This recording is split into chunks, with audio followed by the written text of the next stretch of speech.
চক চক করলে যেমন শোনা হয় না, তেমনি বোরকা হিসাব করলে কিছু মেয়ে আছে ভালো হয় না। এই মেয়েটা হচ্ছে তার একটা উদাহরণ। নাহলে দেখেন উপরে সৌদি আরব নিচে আমেরিকা লাগাইছে। এখন কত হচ্ছে তোর নাচানাচি করার এত ইচ্ছা, শরীর দেখানোর এত ইচ্ছা, বোরকা লাগাইলি কেন? বোরকাটা খুলে নাচ দিতে পারতি। কি দরকার ছিল মুসলিমের আবেগ নিয়ে খেলা করার? মুসলিম মেয়েরা বোরকা কেন পরিধান করে? পর পুরুষের পূর্ণতা থেকে বাঁচার জন্য। আর সেটাই তোরা পরে উদাম নাচতেছিস। মনসা মাঝে মাঝে তোদেরকে জুতা দিয়ে পিটাইতে বেয়াদব। গাইস আজকে রাজীব ভাই কি পড়ছে শুনতে যদিও খারাপ, একজনে হেডলাইট দেখতেছে, আরেকজনের টর্চ লাইট দেখতেছে। কারণ রাস্তা হয়তো সামনে অন্ধকার, এই জন্য হেডলাইট আর টর্চ লাইট ঠিক আছে কিনা চেক করে নিতেছে। কবে যে এদের লজ্জা শরম হবে?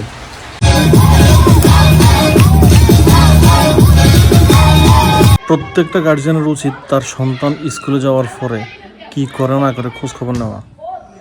না হলে স্কুলে যাওয়ার নাম করে এরকম এক্সট্রা ক্লাস করবে, আর কিছুদিন পর পর একটা দুর্নাম বের হবে। অভিভাবকদের সচেতন হওয়া খুবই দরকার।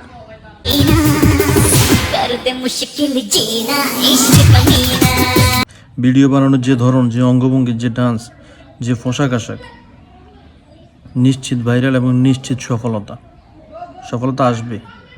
সফলতা কেউ আটকাইতে পারবে না, কারণ পচা জিনিসের প্রতি মানুষের আকৃষ্টতা একটু বেশি থাকে।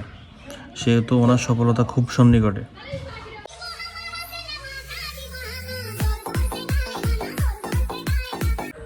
যত কিছু হোক, পোশাক দেখে কিন্তু বিশ্লেষণ করা যাবে না, বিচার করা যাবে না। কারণ উদ্দেশ্য তাদের একটাই, নাচানাচি, লাফালাফি, ফালাফালি, ভাইরাল হওয়া।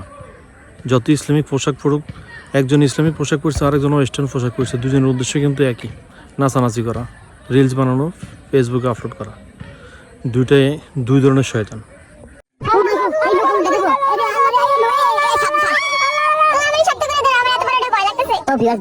নায়ক নায়িকা বাচ্চা নিয়ে শুটিং করতেছে, ক্যামেরাম্যান ভিডিও করতেছে, আর পাশে বসে আঁকুগুলো কি সুন্দর হাসতেছে। বিপদের সময় এরকম কেউ হাসে? এরকম হাসা তো উচিত না। তাদের তো লজ্জা শরম নাই। নাহলে এই 5-6 মাসের একটা বাচ্চাকে নিয়ে এরকম লং ড্রাইভে কেউ যায়? সুন্দরবন ট্যুরে গেছে, আবার শুটিংটা সুন্দর হয়েছে ভাই। তাই তোমাদের আসলে লজ্জা শরম বলতে তো কিছু নাই, এটা আবার তোমরা প্রমাণ করে দিছো। স্ক্রিনে যে একটা ভণ্ডার ছবি দিয়েছে, সবাই তো তাকে চেনেন। নাঙ্গলকোটের মানুষ তো কম বেশি সবাই এই ভণ্ডকে চেনেন। মরণকালে ঢোল বাজানোর কথা বলছিল, এখন তার ঢোলে বাজাই দিছে। আজকে দেখতেছি ফেসবুকে গান আছে, শুধু তাকে যে ঢোল বাজায় তার চেহারা সুরা ভস্কায় দিছে, তার হালুয়া টাইট করে দিছে। ফেসবুকে ঢুকলে এখন এটাই দেখা যায়।